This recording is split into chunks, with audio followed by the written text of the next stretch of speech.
tout le monde, j'espère que vous allez bien. On se retrouve aujourd'hui pour une vidéo book haul. Alors j'avais pas du tout prévu de vous faire cette vidéo là au mois de septembre, je voulais vous la faire début octobre. Sauf que je me suis rendu compte que j'avais déjà énormément de livres à vous présenter. En plus fin septembre j'attends une sortie, début octobre il y a des sorties aussi qui m'intéressent et que je vais prendre directement. Et puis surtout là j'ai fait un carton pour Gibert. Et du coup ça va aller dans ma cagnotte et je vais pouvoir me reprendre des livres. Et puis j'ai déjà un autre carton pour Gibert qui est prêt. Donc ça va refaire une cagnotte encore une fois. Voilà. Du coup je me suis dit qu'il était temps que je vous présente les livres que j'ai achetés depuis mi-août je crois. Voilà, depuis quand j'avais été à Paris. Je vous avais fait un book haul et depuis j'ai quand même fait des achats. Donc je vais d'abord vous présenter les deux livres qui ont rejoint ma pile à lire aujourd'hui et c'est l'Islande qui est à l'honneur aujourd'hui. Tout d'abord je suis allée faire mes courses avec mon chéri et j'ai fait quelque chose que je n'aurais dû pas faire. Je suis allée au rayon livres et je me suis pris ce livre. Donc je vais enlever le bandeau parce que, voilà, pour qu'on voit toute la belle mousse d'Islande. Donc je me suis pris Ásta de Jon Kalman Stefánsson aux éditions Folio. Donc j'ai déjà un livre de cet auteur dans ma pile à lire. Je crois que c'était une saga familiale, voilà. Et celui-là, je sais pas, on suit une jeune femme qui s'appelle Ásta. Voilà. Je l'avais repéré à Noël à Gibert en grand format et je m'étais dit il faudrait que je me le prenne quand il sort en poche et je ne savais pas qu'il était sorti.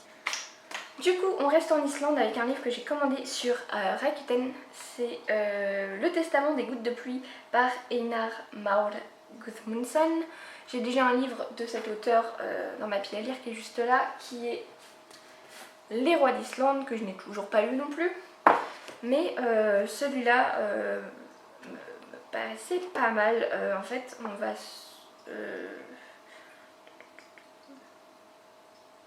je sais pas, c'est une histoire où il y a une espèce de tempête qui arrive en Islande et je pense que ça va être très... voilà, un petit peu... pas lyrique, mais enfin, vous voyez, je pense que ça va être... on va partir dans des délires un petit peu... ouf. Mais bon, j'avais quand même envie de le lire, ça faisait un moment qu'il était dans ma wishlist.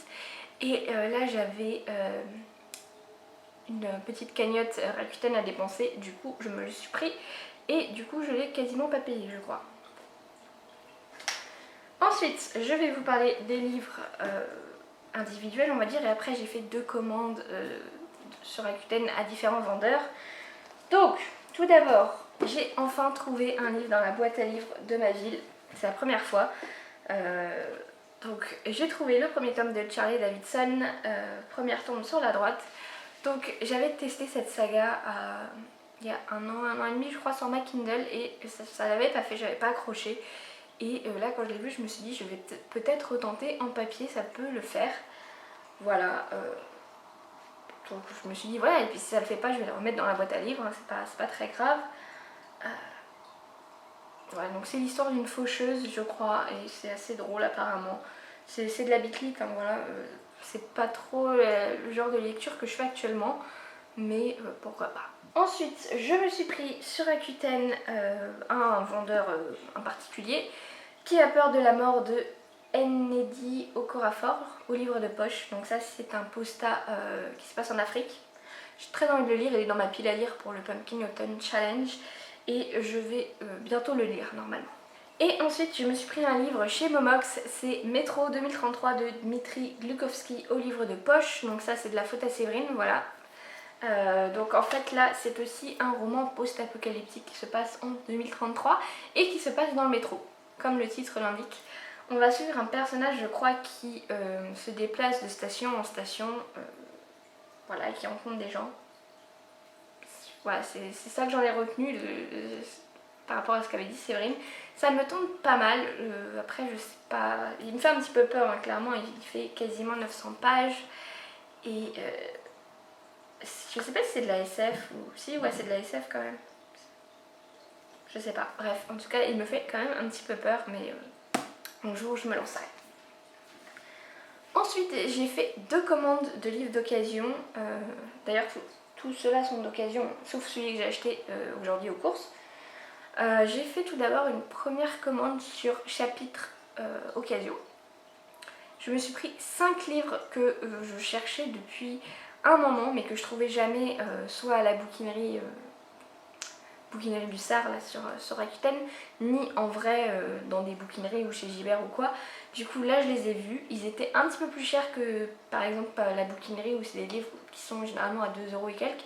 Là c'était plus 4-5 € le livre, mais bon, c'est toujours moins cher que leur prix de base. Donc tout d'abord je me suis pris Les loups à leur porte de Jérémy Fell chez Rivage Poche.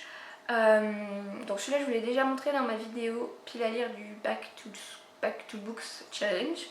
Voilà, c'est un thriller. Il est là à cause de Séverine, hein, encore une fois.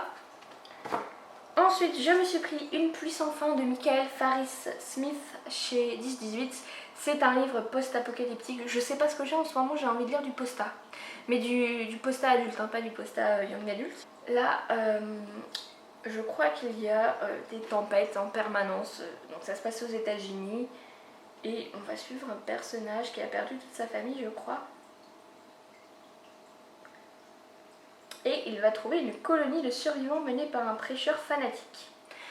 Je sais pas pourquoi, un petit peu comme ça me fait penser au Fléau. Parce que, bon, je l'ai pas lu donc je suis pas sûre de ce que je vous dis. Mais je crois que dans le Fléau, il y a 2 communautés, dont une avec un mec un petit peu gourou maléfique. Qui... Voilà, je crois. Donc ça me fait un petit peu penser à ça. Voilà. Ensuite, je me suis pris Nécrologie de Paul Cleave au livre de poche. Ça faisait un moment que je le voulais. J'ai déjà un autre Paul Cleave dans ma pile à lire qui est Employé modèle. Et celui-là, je crois que c'était le Paul Cleave préféré de Séverine. Séverine, décidément, me fait acheter beaucoup de livres. Et voilà, donc ça faisait un moment que je cherchais et bah, là, je l'ai trouvé là-bas. Ensuite, je me suis pris Horreur de sang de Alexis Aubank, je crois. Chez J'ai lu, est-ce que j'ai besoin de vous dire pourquoi j'ai pris ce livre? Voilà. Donc un thriller qui se déroule pendant une période où il y a les aurores boréales du siècle. J'en sais pas plus, mais rien que ça, moi ça me fait rêver. Voilà. Et pour finir, je me suis pris Nous rêvions juste de liberté de Henri Lovenbruck, je ne sais pas, chez J'ai lu. Celui-là, c'est un petit peu marrant parce que de prime abord, quand je lis la 4e de couverture, il me donne pas spécialement envie de le lire, mais toutes les revues, tous les avis, tous les chroniques que j'ai vues, tout le monde disait que ce livre était génial, qu'il était beau, voilà, qu'il était émouvant, bref, je sais plus. Sur Livre Addict, il y aura 18 et quelques sur 20 en moyenne, donc c'est pas mal. Donc voilà, juste parce que tout le monde a la hype sur ce bouquin, j'ai envie de le lire, voilà. Après voilà, je sais qu'on suit un groupe d'amis, des garçons, donc moi j'ai du mal un petit peu quand on suit vraiment que des hommes, je sais pas pourquoi. Et voilà, après je sais pas, j'en sais pas plus, voilà. Je sais que c'est une belle histoire d'amitié et j'ai hâte de le lire.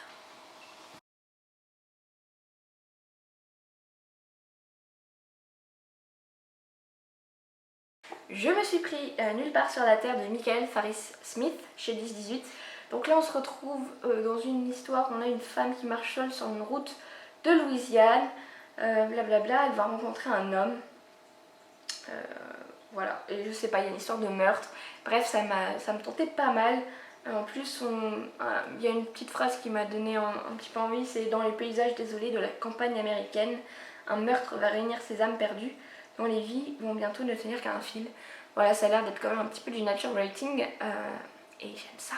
Voilà. En plus, on a une citation, là, c'est comparé à Cormac McCarthy, dont j'ai toujours pas lu La Route, mais qui est quand même une référence. Donc voilà. Il me fait très envie, mais je pense que je lirai d'abord La pluie sans fin. Ensuite, je me suis pris Avant d'aller dormir de S.J. Watson chez Pocket. Donc là, ça a l'air d'être un thriller à suspense assez, pas forcément basique, mais voilà, qui va pas rester dans les mémoires, puisque clairement, j'en ai jamais entendu parler. Donc en fait, on a une femme qui tous les matins se réveille et qui se découvre vieillie de 20 ans. Elle connaît pas sa maison, elle connaît pas son mari. Et tous les jours, du coup, son mari lui raconte l'accident qui lui a causé son amnésie. Après, je ne sais pas pourquoi tous les jours elle oublie. Sauf qu'elle va trouver son journal intime et elle découvre qu'il y a des incohérences par rapport à ce que lui raconte son mari. Voilà, donc ça me tentait, voilà, à voir si c'est bien ou pas. Ensuite, je me suis pris le murmure du vent de Karen Vigers au livre de poche. C'est de la faute de OD Books. D'ailleurs, je me rends compte que je ne connais même pas ton prénom. Voilà. Donc, qui m'avait dit qu'elle l'avait lu et qu'elle avait bien aimé, je crois. Voilà. Donc, je l'ai vu à 2 € et quelques. Bah, je l'ai rajouté à mon panier. Voilà. Ensuite, je me suis pris Criminal Loft de Armel Carbonell chez Milady Thriller. Donc là, on se retrouve dans un sanatorium aux États-Unis où il y a une espèce de télé-réalité avec des criminels enfermés et qui doivent, je pense, s'échapper peut-être. En tout cas, s'entretuer, je pense. Je ne sais pas, ça a l'air pas mal. En plus, j'avais vu une chronique de Séverine comme quoi elle avait adoré, je crois. Donc voilà. Ça faisait un petit moment que je le voulais, donc j'étais contente de l'avoir trouvé. Je me suis pris ensuite Le poids du passé de Charlotte Link chez J'ai lu. Celui-là, je peux pas trop vous dire, j'avais lu la 4e de couverture au moment où je traînais sur Rakuten et ça m'avait pas mal plu.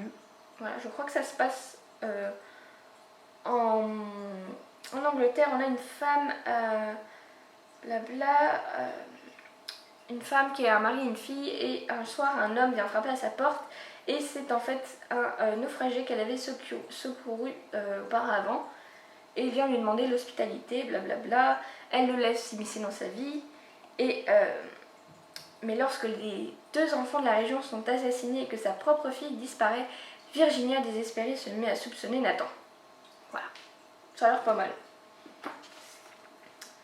Ensuite, je me suis pris 1000 fans blanches de Jim Fergus chez Pocket. Ça faisait très longtemps que j'avais envie de lire ce livre. Ça fait des années que je le vois chez ma mère. J'aurais pu d'ailleurs le lire à l'époque où j'étais chez ma mère. Hein. Mais bon, je sais pas. Voilà. Donc, en fait, on va suivre le président des États-Unis accepte la proposition d'un Indien, d'un chef indien, qui est de troquer 1000 femmes blanches contre chevaux et bisons pour favoriser l'intégration du peuple indien. Je trouve ça complètement fou, mais bon. Ok. Voilà, donc à voir.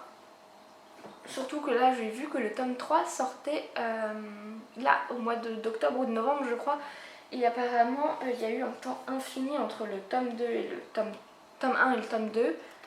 Et voilà, du coup, je crois que beaucoup de personnes attendent la sortie du tome 3.